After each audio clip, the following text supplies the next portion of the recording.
السلام علیکم ګرانو زده کوونکو، ستړي مسئ خدای دې وکړي چې ښه به یاست.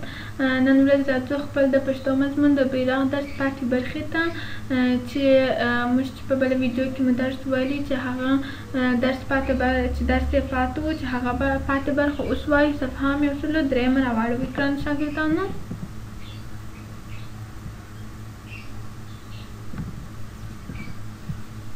بسم الله الرحمن الرحیم. په درس باندې شروع کوو.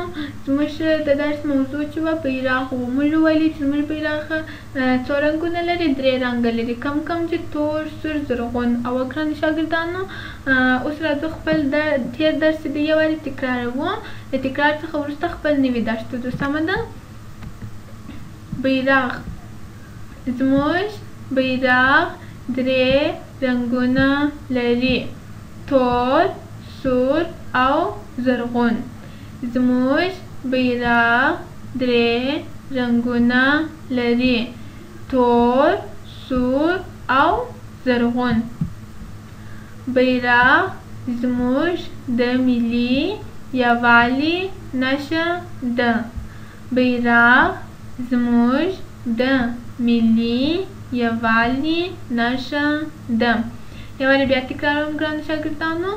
زموږ بیرغ 3 رنګونه لري: تور، سور او زرغون. بیرغ زموږ د ملي یووالي نښه ده.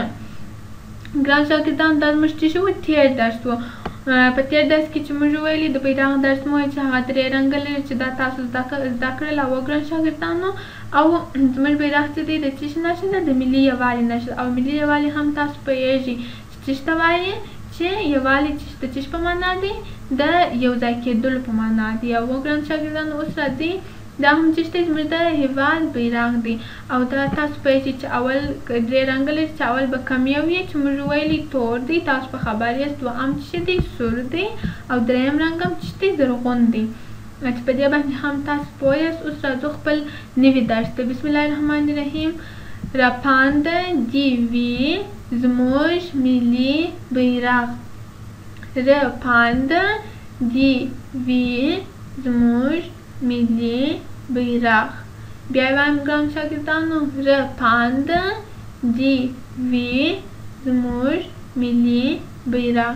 دلته راپانده د څه معنا لري؟ معنا هر وخت چې څه شي ګرانو شاګردانو، یعنې هر وخت چې رپېږي، ژوندی دی. زموږ بیرغ د هر وخت چې کېږي رپېږي دی. د دې معنا لري. او اوس راځو بلې لیکې ته.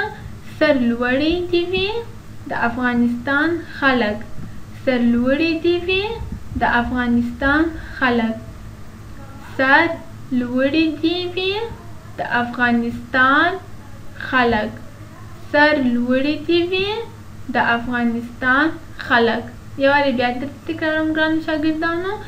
تاسو ښه غوږ ته ونیسئ. راپانده دې وي زموږ ملي بیرغ.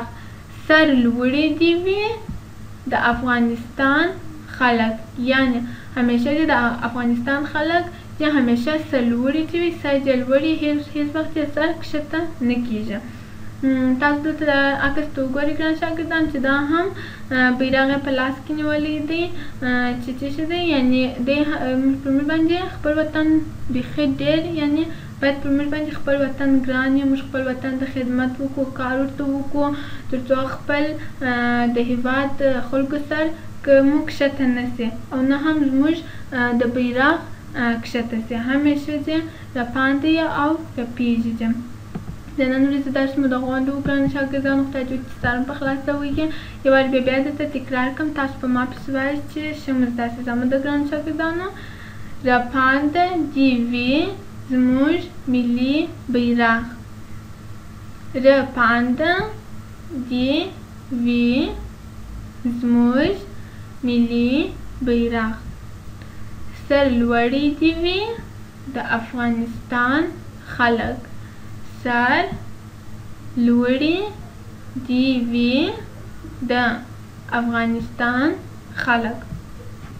اوس هم راځو د کورنۍ دندې برخې ته. په کورنۍ دنده کې موږ 2 کورنۍ دندې لرو.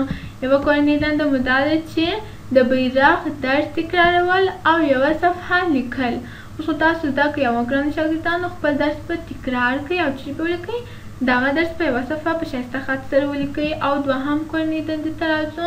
د لاندې چوکاټ ورته کلمې یو له بل سره ونښلوئ.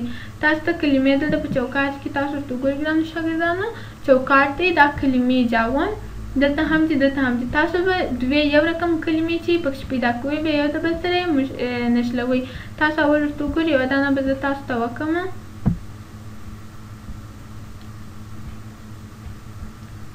وګورئ ګران شاګردانو دا یووالی زموږ بیرغ نښه رنګونه او ملي. اوس د دغه کلمې د دغه طرف کلمو سره چې کوئ دوې یو رقم پیدا کړئ او ویې نښلوئ. اوس راځو اولینه کلمه چې شته یووالی دی.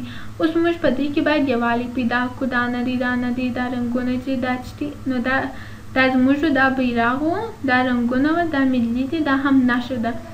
نو یووالی کم سو دغه سکون سو او نو اوس راځو داسې سره نښلوو.